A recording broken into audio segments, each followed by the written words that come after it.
Yeah. All right, let me hear from, yes, ma'am. I'll take the three. The lady here, and then the gentleman there, and the one at the back. Yes, go ahead. Thank you so much, Trevor. I'm Milicent Kagonga. I'm a cervical cancer survivor, and I'm also the face of cervical cancer prevention, my daughter being the first one to be vaccinated. My journey started at the age of 20 when I started having the abnormal discharge, and I went to the first facility, but I was told I'm too young to have cervical cancer. But first I kept quiet because I didn't have the information about cervical. You're too young to have cancer? Yes. The first facility. Okay. And I can't mention it, and I went to another facility and I insisted to be done for the screening, cervical cancer screening, and it came out positive. That was 5 years later, and after the diagnosis, I was told to go and do some more tests, and I didn't have money. Like Sally said, that is like satanic figures. As like you said, 47,000, we are losing 47,000 people to cancer.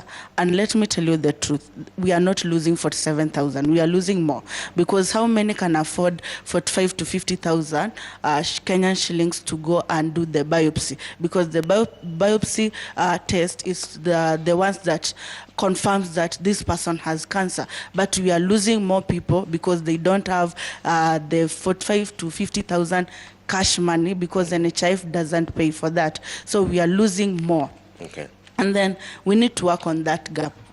If maybe, like Dr. Meli said, I'm just assuming that the UHC is going to be paying for the diagnosis, which is very, very, very important. And I want to thank Dr. Abdi for talking about the research. And I want to mention that we need to do more research in the place called Dandora, because that side we found out, like, even 3 members of the family, we are losing 3 members from one family because of cancer, and nobody is talking about that, and nothing has been ever said.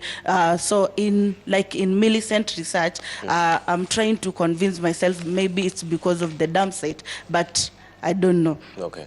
And then another reaction I want to react about Dr. Meli saying about quality care.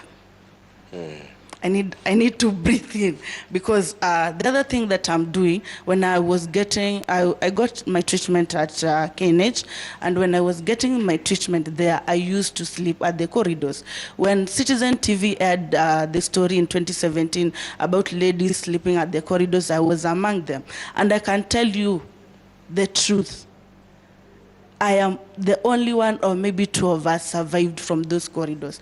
And most of them didn't die because of cancer. They lose their battle because of pneumonia. They lose their battles because of the stigma. They lose their battles because at night, we were forced to get out of that place because we are not supposed to be there. I believe we have good doctors here in Kenya, and the doctors are doing a good job. I really appreciate, because if it is not about the doctors here in Kenya, I don't know if I could be alive and I could be a voice that I'm having like right now. Okay. But the challenge, we are not on the table. We want the survivors to start from the policy makers to the doctors. We want the survivors to be there when the information you are being to be told, like you have cancer. Okay. And about the quality care again, can I shock you, Trevor?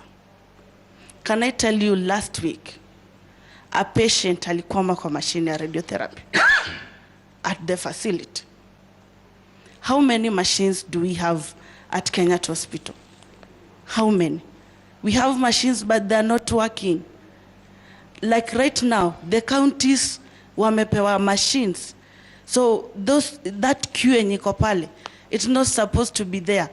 How can you tell a patient to toke Kenyatta aende to a private facility ambayo NHIF itatoa pesa mingi kwa kadi ndi apate dawa? Have you seen a prostate cancer patient akiwa amekosa dawa yenye anameza kila siku? I run an organization with more than 300 patients, cancer survivors. I've seen a man breaking down for the lack of drug yenye anafaa kumeza on a daily basis. But the last minute anaambiwa go to that facility, a private facility, upewe dawa. Have you seen that, such cases? I've seen it. I do accommodation at Kariobangi, free accommodation, because of what I went through. And there comes my question.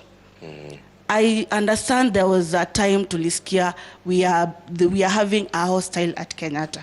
How far is that? Okay. How far is that hostile? All right. The final one. Yeah. To Dr. I think Dr. Okumu. You have talked about other cancers. What are you doing about vulvar and penile cancer in Homa Bay County? Among the patients when you accommodate, they are coming from that area, and vulvar and penile cancer has a lot of stigma. Okay. A lot of stigma.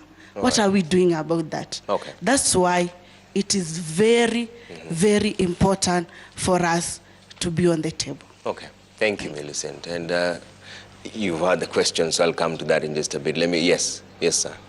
Start with your